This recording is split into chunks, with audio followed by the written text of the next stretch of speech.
The last technical area that we needed to look at is past consideration.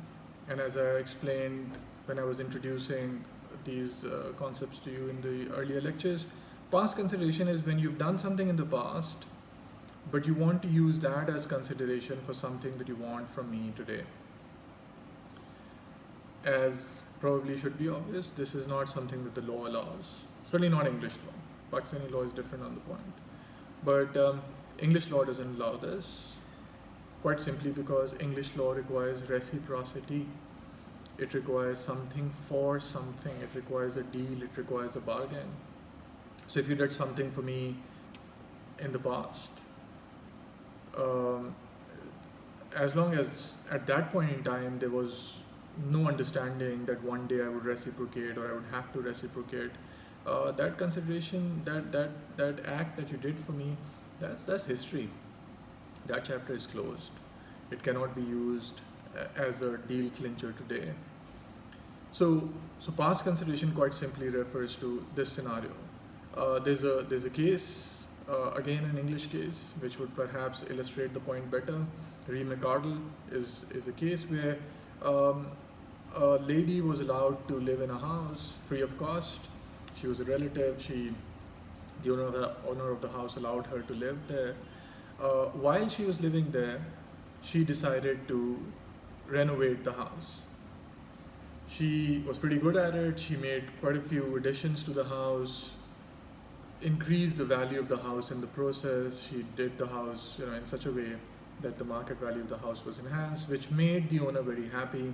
And the owner, in that state, after the work had been done, after seeing what the lady had done for his house, the owner made a promise to the lady. And the promise was that the lady could live in that house for as long as she wanted to. Fast forward a few years, the owner has passed away, executors want the house vacated. The lady is insisting that she had a contract, and that contract allowed her to stay in the house for as long as she wanted to. And in response to the question that how could there be a contract, what was the consideration, what was it that she gave, what was it that the owner gave, she explained that what she gave was the renovation, the services that she had given for the house, for the owner. And the consideration on the part of the owner was the promise which the owner made to her that she could stay in the house for as long as she wanted to. So she said there is reciprocity, there's that exchange, promise on the part of landlord, services on the part of that lady. The only problem, of course, was that the lady had given her services even before there was any understanding that those services would ever be compensated for. Those services would ever see anything coming in return. She just did what she thought was best. She had time on her hands. She was living in this house. She made those additions. She made those renovations. And at that point in time, she had absolutely no way of knowing if the owner would even appreciate her work, let alone make a promise. So if you think about it, all that lady was doing was really kind of giving a gift to the landlord. It was a gift. I mean, if somebody just comes to your house and makes some nice additions and makes it much more valuable than it was before, without any expectation, that's basically a gift. It just so happened that the landlord liked what she did, and it just so happened that the landlord made a promise that she could stay in that property for as long as she wanted to. But this was never a deal. It was never meant to be like this. In other words, the landlord also was kind of like making a gift, if you think about it, because the landlord wasn't really required to make that promise. If he had not made the promise, that would have been fine too. So despite not being obliged to make that promise, he did. That's just a gift. So even though on the facts it might seem that there is consideration flowing from both sides, one important thing that was missing was that the considerations were not being exchanged because of a deal. There was no deal. There was never a deal. The lady had never told the landlord that, look, I'm doing this provided you allow me to stay in the house. There was never such a deal. And consideration needs to operate in the form of a deal. Okay. And so therefore that lady lost the case, and the court concluded that there was no contract. Of course, as I said, it would have been different if there was a deal. Okay. Um, with my clients, it very often is the case that they send me, a problem that they need advice on. They'll explain the scenario to me. They'll send me the facts. They'll send the documents to me, and they would want me to give them legal advice. More often than not, I would not discuss fee with them. Usually, if they are clients that I've been dealing with for some time, I know my fees would come anyway. So I just give them the advice, and it's only later that when I have my team issuing invoices, it's only then that an invoice is issued and sent to the client, and the client pays.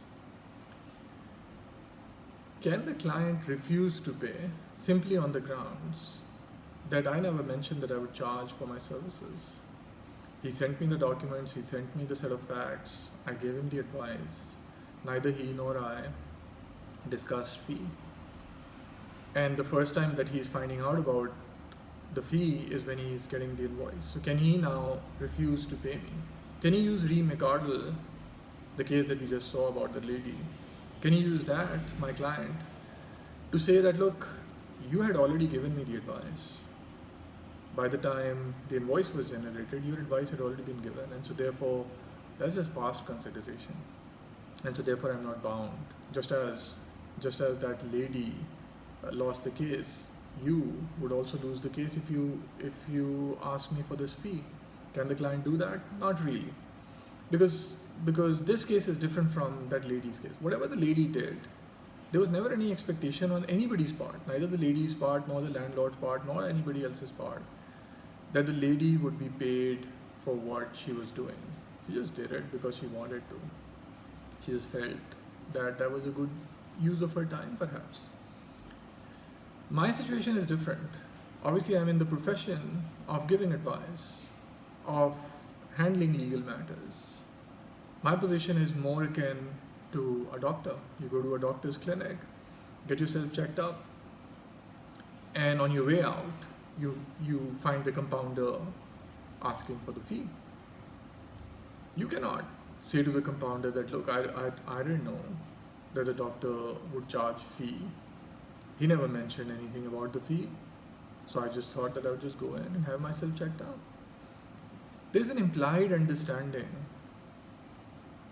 in the case of the doctor, as well as in the case of a lawyer, as well as in the case of all other professions. There's an implied understanding that when you go to these professionals, they'll charge you. That's how they make their money. That's their livelihood.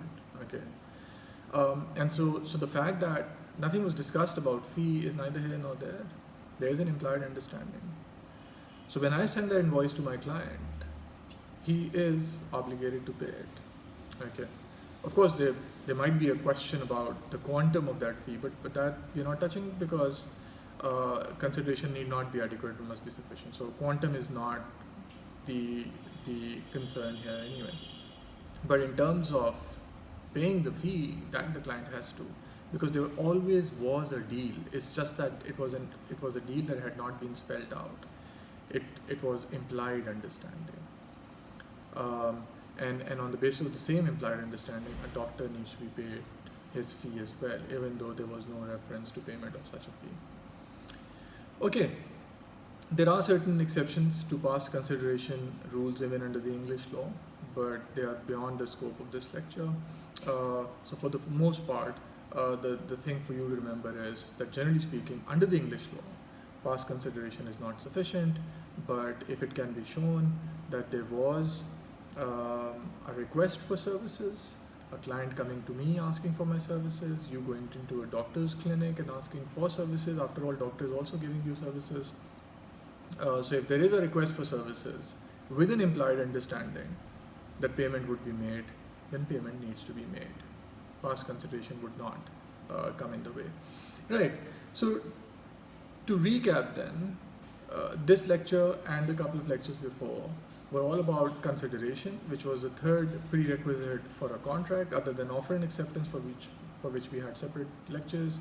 other than intention to create legal relationship, on which we had a lecture also.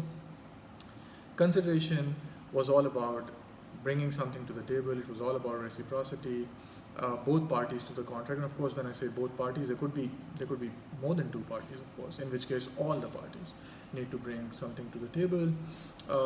And we saw consideration need not be adequate, must be sufficient though. And in terms of sufficiency, we saw that all tangible items were sufficient. Amongst intangibles, promises and services mainly, but favors. If you were extending a favor which was being reciprocated by the other side, there would be a contract. And we saw the three technical areas just now, which were performance of existing obligations, waiver of existing rights, and past consideration. This completes our discussion of what is it that turns an agreement into a contract. These three things turn an ordinary agreement into a contract. Okay.